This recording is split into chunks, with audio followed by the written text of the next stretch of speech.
조건부 확률. 전체 집합. 모든 가능한 사건의 집합이 S고 그중에 어떤 사건 A, 사건 B 이렇게 집합을 우리가 표시할 수 있죠. 그렇죠? 자, 그랬을 때 A, B, C, D. A는 뭐냐? 사건 A에 속하면서 B에 속하지 않은 요 영역, 요 노란색 영역. 이게 크기가 A고요. B는 A와 B 사건 공통에 해당하는 거의 개수. 그다음에 C는 B이면서 A가 아닌 그런 사건의 개수. D는 전체에서 A와 B를 합집합을 뺀 거. 이렇게 되어 있습니다. 자, 조건부 확률이 근데 이게 헷갈려요. 왜냐하면 영어로는요. probability of B given A예요. 그러니까 A가 주어졌을 때 B의 확률이기 때문에 저렇게 쓰는 게 아무렇지도 않지만 우리말로는 거꾸로 뒤집히잖아. 그치? A가 발생한 상황에서 B가 일어날 확률이니까 사실 우리는 A가 먼저 오고 B가 오면 이 수식이 자연스러울 텐데 영어식 표현에서부터 온 거다 보니까 probability of B given A여서 A가 뒤에 있고 먼저 발생한 사건이 뒤에 있고 지금 발생한 사건의 확률 B를 이렇게 B 그다음에 가로막기 하고 A 이렇게 합니다. 자, 그 다음에 사건 B가 발생한 상황에서 사건 A가 발생할 확률은 probability of A given B. 그래서 먼저 발생한 사건이 뒤로 가고 이제 그 사건 A는 앞으로 오고 A vertical B 이렇게 쓰죠. 그렇죠? 어떻게 계산해요? probability B given A. 어떻게 계산해? 뭐부터 해야 돼? 분모에? 분모에 뭐가 들어가야 돼요? A가 일어난 상황에서 B가 일어나는 거니까 당연히 A를 먼저 고려해야 되겠죠. 그렇죠? 그래서 A의 확률 분의 A와 B가 동시에 일어날 확률로 계산을 합니다. 자, 그러면 A가 일어날 확률, 여기 지금 우리가 A와 B와 C와 D, A가 면서 B가 아닌 거, 공통인 거, B면서 A가 아닌 거 이렇게만 숫자를 갖고 있잖아요. 자, 그러니까 A에 해당하는 거의 개수는 A면서 B가 아닌 것과 A면서 B인 거 두 개의 합이겠죠. 그러니까 A 더하기 B분의 B가 될 거고요. 네, 사건 B가 발생한 상황에 사건 A가 발생할 확률이라고 하는 건 P의 B분의 P, A, and B인 거고. 그래서 마찬가지 B이면서 A가 아닌 거, B이면서 A인 거 분의 A면서 B인 거의 확률. 그러니까 C 더하기 B분의 B가 되는 거죠. 끄덕끄덕. 다 고등학교 때 배운 거예요. 그쵸? 자, 그래서 일반 확률과 조건부 확률을 다시 한번 다 아는 거지만 한번 복습을 해보면 합격생 중 한 명을 뽑았을 때 그 학생이 정시 합격한 남학생의 확률은 일반적인 확률이에요. 우리가 늘 일반적으로 알고 있는 거고 학생을 딱 뽑았는데 그게 남학생이야. 근데 걔가 정시로 왔어. 이런 건 조건부 확률인 거지. 그래서 전체 합격생분의 정시 합격 남학생 수가 요 1번에 해당하는 거고 합격자 하나를 뽑았고 걔가 남학생인데 그 남학생이 정시에 합격했어. 그런 경우에는 남학생이 선택될 확률 분의 남학생이면서 정시 합격생일 확률이에요. 무슨 얘기냐면 남학생 선택될 확률 전체 학생 중에 남학생의 비율 분의 남학생이면서 요 남학생 중에서 정시 남학생 수 이렇게 되는 거죠. 그래서 결국은 남학생 수분의 정시 합격 남학생 수가 됩니다. 분모가 똑같아서. 아무튼 이렇게 개념이 그렇다는 거고요. 요거 한번 해보자. 여러분이 알바생이야. 어떤 그 K전자의 알바를 하러 갔어.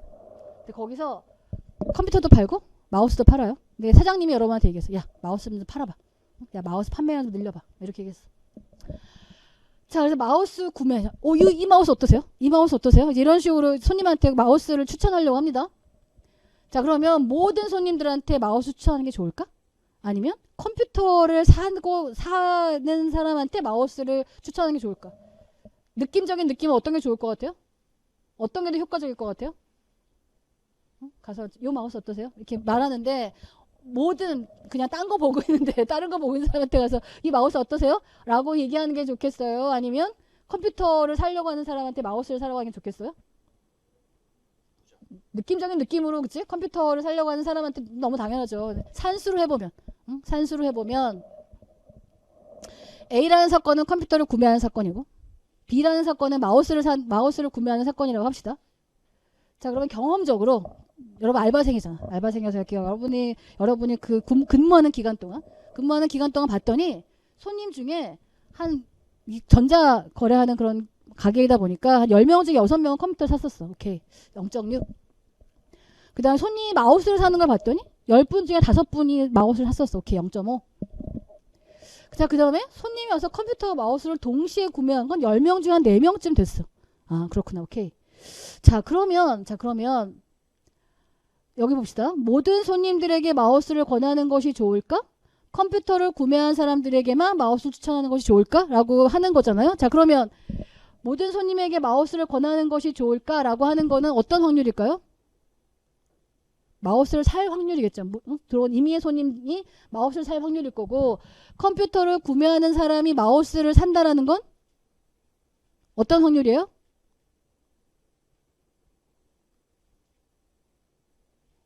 손님 중에 컴퓨터를 산 사람 중에 마우스를 산 사람인 마우스를 살 확률인 거잖아요. 그렇죠? 그러니까 아까 학생을 뽑았는데 그게 남학생이었는데 그 남학생이 정시인 거와 매핑이 되죠. 그렇죠? 그래서 우리가 계산해야 되는 건 요거. 손님이 그냥 마우스를 사는 확률과 컴퓨터를 산 사람에게 마우스를 사게 하는 그래서 컴퓨터를 산 사람이 마우스를 사는 거의 확률. 그 둘 중에 비교해서 어떤 게 더 크냐를 보고 여러분이 힘든데 알바하기 힘든데 계속 얘기하지 말고 정말 구매할 확률이 높은 사람한테 판매를 해야지. 그치? 자, 그래서 B 기분 A 컴퓨터를 산 사람이 마우스를 살 확률이라고 하면 PA분의 PB and A일 거고, 그렇죠? PA 이미 알려져 있고요. PA and B 알려져 있고요. 그렇죠? 이렇게 도입하면 0.6분의 0.4, 3분의 2. 그리고 손님이 그냥 임의의 손님이 마우스 사는 확률은 0.5, 6분의 3, 6분의 4. 그렇죠? 6분의 4가 더 크죠. 그러니까 그냥 괜히 엄하게 손님이 오는 사람들한테 요 마우스 어떠세요? 이 마우스 어떠세요? 라고 하는 것보다는 컴퓨터를 열심히 보고 있고 컴퓨터를 살 의사가 있는 사람한테 가서 요 마우스는 어떠세요? 라고 추천하는 게 알바생의 노동 효과를 낼 수 있는 그런 방법이다 라고 판단할 수 있다는 거죠. 여러분들 어떤 혹시 알바하는 학생이 있다고 하면 한번 고려해 보세요. 고려해서 옛날에 이런 사람이 있었대요. 일본에 정말 옛날 얘기야. 어떤 아주 작은 가게인데 우동을 파는 가게예요. 근데 그분이 날씨에 따라서 그때 자기가 노트에 쓰는 거지. 오늘 날씨가 어땠고 어떤 우동이 많이 팔렸고 이런 것들을 분석을 하는 거야. 그래서 오늘 날씨에 보니까 그동안에 이런 우동이 요 날씨 때는 이런 우동이 잘 팔렸어. 재료를 그 우동에 해당한 재료만 사가. 그때는 데이터 분석 알고리즘 이런 거 없이 옛날 예였지만 다 노트에 분석해서 그렇게 장사를 해서 효과를 봤다. 뭐 이런 기사가 있었습니다. 와이나 여러분들 알바회사 못 쓸 이유도 없죠. 자, 그 다음에 자동차 사고 사망률이 0.1%예요. 자동차 운전자의 95%가 안전띠, 사실 요즘 100%지, 그치? 아무튼 자동차 운전자의 95%가 안전띠를 착용합니다. 자동차 사고로 사망한 사람을 분석해봤어. 그랬더니 40%가 안전띠를 매지 않았대. 여기까지가 주어진 팩트야. 이게 뭐야? 자동차 사고로 사망한 사람이 60%가 안전띠 맸다고? 어떤 생각이 들어요? 뭐지? 안전띠를 매고 죽은 사람이 더 많단 말이야? 그러면 안전띠를 맨 게 안전한 게 아니라는 거야? 저만 생각했나요? 여러분들 옛날 코로나 때도 마찬가지예요. 코로나로 중환자인데 중환자에서 백신을 맞은 사람과 안 맞은 사람을 보면 백신 맞은 사람도 제법 중환자였습니다. 뭐지? 백신 맞은 게 효과가 없는 건가? 응? 어떨까요? 어떻게 생각해요? 자동차 사고로 사망한 사람의 60%가 안전띠 매고 죽었다는 거예요. 자, 그러면 안전띠가 안전하지 않은 걸까요? 아니에요. 왜 아닐까요? 응? 다른 경우? 응. 그치. 95%가 안전띠 착용하잖아. 그 집합이 워낙 많아. 그 집합이 워낙 많으니까 그 중에 작은 비율의 수치가 절대적으로 많은 거예요. 자, 한번 우리 이제 조건부 확률을 배웠으니까 그걸 적용해 보면 사건 A 안전띠를 착용한 경우, 사건 B 자동차 사고가 사망한 경우 두 개의 사건이 있습니다. 자, 그래서 여기 주어져 있죠. 자동차 운전자의 95%, 사건 A의 확률이 0.95야. not A는 0.05겠죠. 자, 그 다음에 사망률이 0.1이니까 PB는 얘들아 저 여기 화면은 보고 설명하고 있어요. 딴 데 보는 애들 뭐지? PB는 0.001이죠. 자, 자동차 여기 이런 거고요. 자동차 사고로 사망한 사람이 안전띠를 매지 않은 경우의 사건이라고 하는 것은 B. 자동차로 사고로 사망한 거가 주어졌을 때 안전띠를 매지 않은 이런 게 올 거고요. 자, 그거는 요거죠. 자동차 사고로 사망한 사람의 40% 안전띠를 매지 않았다고 했으니까 P 기분, not A 기분 B. B가 주어졌을 때 not A의 확률 0.4일 거고요. 그러면 거꾸로 자동차 사고로 사망한 사람이 안전띠를 맨 경우 B 사망한 경우가 주어졌을 때 그중에 안전띠를 맨 경우는 1 빼기 0.4니까 0.6이겠죠. 자, 우리가 알고 싶은 건 뭐냐면, 자, 그러면 안전띠를 매지 않는 사람들 중에 사망한 비율은 얼마인 거야? 안전띠를 맨 사람 중에 사망한 사람의 비율이 얼마인 거야? 거꾸로예요, 거꾸로. 그죠? 사망한 중에 안전띠를 매지 않은 경우, 사망한 중에 안전띠를 맨 경우가 주어져 있는데 우리가 알고 싶은 건 거꾸로 이 주어진 팩트와 전제와 결과가 다른 경우를 알고자 하는 겁니다. 자, 그러면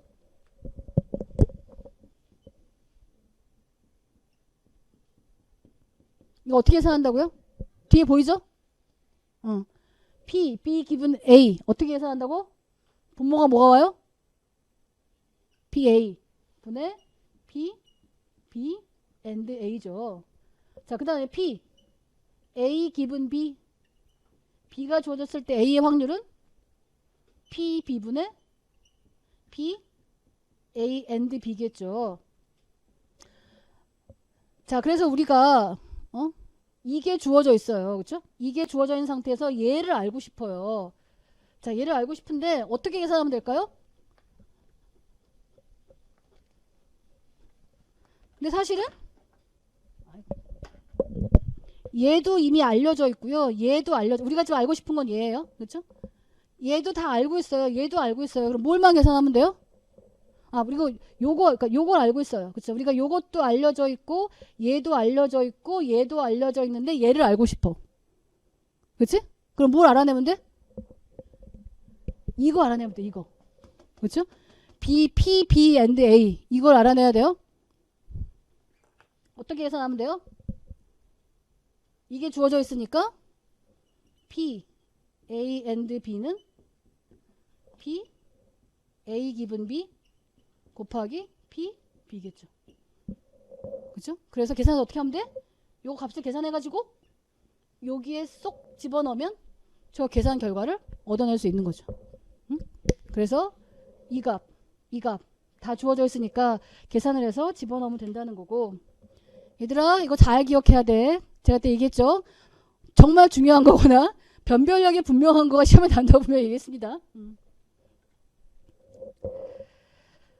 자, 그래서 우리가 알고 싶은 건 안전띠를 매지 않은 사람이 사망하는 것과 안전띠를 맨 사람이 사망한 거에서 어떻게 더 큰 거야? 라고 하는 거 알고 싶어요. 그렇죠? 자, 그래서 계산을 합니다. 지금 했던 것처럼 해서 쭉쭉 해봤더니 근데 미안한 건 여러분 강의 노트에는 숫자가 틀렸어요. 저 고쳐주세요. 제가 그때 왜 졸았나 몰라. 숫자가 틀렸는데 중요한 건 이거죠. 안전띠를 말고 사망한 사람은 1600분의 1 정도이고 안전띠를 매지 않고 사망한 사람은 125분의 1이에요. 누가 더 높아요? 이게 더 크죠. 훨씬 크죠. 근데 그 이유는 뭐냐 이거지. 아까 얘기했던 것처럼 전체 운전자 중에 안전띠를 맨 사람이 워낙 많아. 그러니까 그 중에 작은 비율로 사망했다고 하더라도 전체 수가 큰 거야. 그러니까 사망자만 쳐다봤을 때는 안전띠를 착용하면서 사망한 사람이 훨씬 안 매고 사망한 사람보다 더 크게 나타날 수 있다라고 하는 거죠. 자, 그렇고요. 그래서 지금 앞으로 하려는 거는 이거는 이제 그 앞으로 뒤에 얘기를 하기 위한 전제였던 거고 통계적 추론이야. 데이터가 주어져 있어. 데이터가 주어져 있는 상황에서 새로운 팩트가 주어졌을 때 이거의 확률 우리가 알고 싶은 겁니다. 그래서 빈도주의 추론이 있고요. 베이즈 추론이라는 게 있어요. 우리 이제 베이즈 추론이라는 걸 기반으로 할 겁니다. 빈도주의 추론이라는 건 얼마나 빈번하게 특정한 사건이 반복되어 발생하는가를 관찰하고 가설을 세워서 모델을 만들어 검증하는 방법이냐면, 베이즈 추론이라고 하는 건 어떤 사건이 서로 동시에 일어날 수 없는 원인들에 일어난다고 가정하고 주관적인 추론을 바탕으로 만들어진 사전 확률, 아직 사건이 일어나기 전에 우리가 경험을 통해서 알고 있는 확률을 갖고 있는 상황에서 어떤 사건이 발생을 했어. 그럼 그 사건을 통해서 새로운 확률을 만들어내는 방법인데요. 자, 이런 거예요. 빈도주의는 우리가 실제로 숫자로 카운트할 수 있는 이벤트들은 빈도주의해도 돼요. 근데 여러분들 그거 있잖아. 아, 내가 이번에 수업을 듣는데 말이지. 내가 이번에 학기에 A를 받을 확률이 한 80%? B를 받을 확률이 20%. 이거 빈도예요? 여러분이 이거 인공지능 입문해서 수업을 해서 내가 A를 받을 확률이 얼마나 될까? 응? 내가 공모전에 나가서 경진대회에서 상을 탈 확률이 얼마나 될까? 내가 뭘 해가지고 성공할 확률이 얼마나 될까라고 하는 건 빈도가 아니에요. 그쵸? 그거는 정말 주관적인 확률인 거예요. 그런 어떤 주관적인 확률을 이렇게 수학적으로 모델링 하는 데 쓰이는 방법이 베이즈 추론이에요. 그래서 우리는 이걸 깊이 들어갈 건 아닌데 한번 찾아보면 되게 재밌습니다. 재밌는 것들을 발견할 수 있을 거고요. 자, 베이즈란 사람이 만들어낸 이론이에요. 18세기에 사셨던 분이에요. 그래서 어떤 사건이 서로 동시에 일어날 수 없는 원인들에 의해서 일어난다고 가정하자. 감기, 폐렴, 글쎄 같이 걸릴 수 있나? 근데 감기, 폐렴, 코로나, 결핵, 홍역 이런 것들이 동시에 걸릴 수 없다라고 하는 가정하에 기침을 하고 있어. 이 기침 원인이 뭘까? 응? 조건부 확률 Px 기분 Y. 폐렴에 걸렸을 때 기침을 할 확률. 결핵에 걸렸을 때 기침할 확률. 이런 것들을 알고 있다고 했을 때 기침을 하는 이 상황에서 나의 원인은 뭘까? 거꾸로를 알고자 하는 거예요. 그러니까 전제 이런 상황이 주어져 있을 때 X의 확률을 알고 있는 상황에서 거꾸로 그럼 X란 사건이 일어났을 때 Y일 확률이 뭘까? 라고 하는 거 알아내는 게 베이즈의 이론입니다. 여러분이 어떤 신제품을 사실 여러분 찾아보면 이런 거 찾아볼 수 있어요. 여러분이 신제품을 개발했어요. 이 신제품이 시장에 잘 팔리고 있나? 라고 하는 거를 이제 내가 이거 갖고 성공할 수 있나? 라고 하는 게 궁금해요. 그럼 어떤 거냐면 어떤 제품이 성공했다고 했을 때 일어날 수 있는 현상들이 있겠죠. 근데 어떤 그 현상들이 일어나고 있어. 지금 막 이런 현상이 일어났을 때 그럼 내 제품이 지금 성공하고 있는 건가? 라고 하는 게 궁금한 거예요. 이럴 때 이런 베이즈 추론을 씁니다. 그래서 우리는 어떤 병에 걸렸을 때 특정한 증상이 일어날 확률을 알고 있다면 특정 증상이 나타났을 때 그 병에 걸렸을까? 스팸 메일이 특정 단어를 가질 확률을 알고 있을 때 특정 단어를 가진 메일이 스팸일까? 그래서 그러니까 감기 기침합니다. 감기 걸렸을 때 기침할 확률, 폐렴 걸렸을 때 기침할 확률, 결핵에 걸렸을 때 기침할 확률을 알고 있어요. 자, 이런 상황에서 뭘 하겠다는 거냐? 야, 그러면 나 기침하는데 감기일까? 나 기침하는데 폐렴일까? 나 기침하는데 결핵일까? 라고 하는 확률을 계산해서 그것 중에서 가장 확률이 높은 거 그거로 진단을 하는 거지. 너 감기야, 너 폐렴이야, 너 결핵이야, 이런 식으로 이걸 하고 싶은 거예요. 그래서 사실 여기서는요 정확하게 얘가 기침을 하는데 감기일 확률, 기침을 하는데 폐렴일 확률, 기침인데 결핵일 확률을 알고 싶은 게 아니에요. 기침인데 감기일 확률이 폐렴보다 크니? 기침인데 폐렴할 확률이 기침하고 있는데 이 사람이 폐렴에 걸렸을 확률이 기침하는데 결핵에 걸렸을 확률보다 크니? 그러니까 어떤 게 더 큰 거니라고 하는 게 핵심인 거야. 그래서 그 크기를 비교해서 가장 큰 거를 택하는 거고 절대적인 값을 계산하는 게 목표가 아닌 거예요. 자, 그래서 베이즈 이론이라고 하는 건 이런 겁니다. 사전 확률, 어떤 내가 경험에 의해서 알고 있어.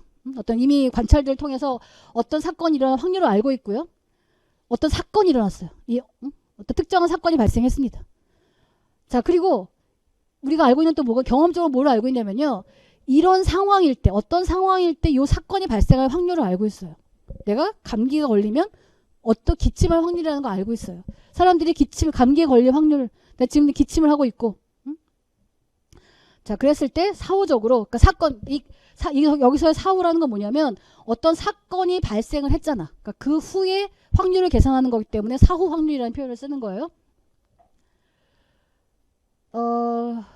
그래서 여기서 핵심은 뭐냐면요.